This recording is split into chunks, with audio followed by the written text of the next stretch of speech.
There are two passwords associated with the PLC in the GS4 Variable Frequency Drive. One protects the project on your computer's hard drive. The other one protects the data in the drive's PLC. To protect your project, go to Options, Program Setting, Project Password Setting. I'll enter a password of 1234. It has to be exactly 4 characters and can be any printable character on the ASCII chart, any of these, which includes the space character. Enter it again to confirm. You can also limit the number of tries. It says we're done. Now it's asking for a password if we want to get back to the password change dialog. We don't want to do that, so hit Cancel. If I save this password protected project and close the project, then try to reopen it again, you can see that it loaded the ladder code by the number of steps down here, but it won't let you edit the ladder diagram. If we open the project window and try to open the ladder diagram by double-clicking here, it asks for a password. Type it in, and now we can edit our ladder code. This file is currently password protected, so now if we go try and change the password, we have to enter the current password to get access. Now beware, you're starting over. If you hit Cancel right now, you just told GS Logic you don't want a password. Let's try that.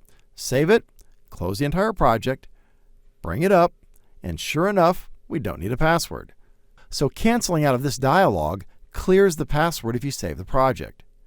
If you don't save the project, well then nothing gets saved, including the password. It's really important to understand that.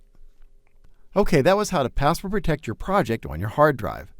But right now, anybody can go read a project from the PLC by pressing this button. What if we want to password protect that?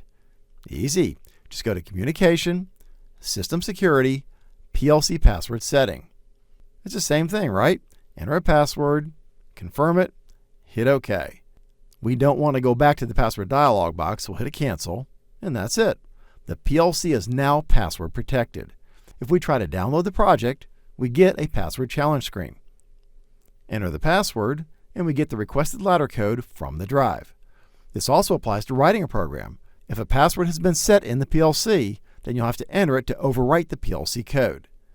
And just like before, if we want to change the password, we have to know what it was, and if we cancel out of the password dialog, it clears the password in the PLC, and we can read the ladder logic from the PLC without being challenged. One word of caution, both the project on your hard drive and the PLC passwords are protecting your intellectual property. If you forget your password, you won't be able to access the ladder code on your hard drive, and the only way to write a new program to the PLC is to either reformat the PLC to factory defaults here, you have to be connected to the drive to do that of course, or via the keypad. Scroll down to PLC to disable it. You can't reset an active PLC of course. Then go to parameter 908 to reset the PLC. And don't forget to put the PLC back into run or stop mode so GS Logic can talk to it. And please, don't call Automation Direct support team to reset your password. They won't be able to help you. So please, be really careful when using password protection. Click here to learn more about GS4 Variable Frequency Drives. Click here to learn more about Automation Direct's free support options, and click here to subscribe to Automation Direct's YouTube channel so you'll be notified when we post new videos.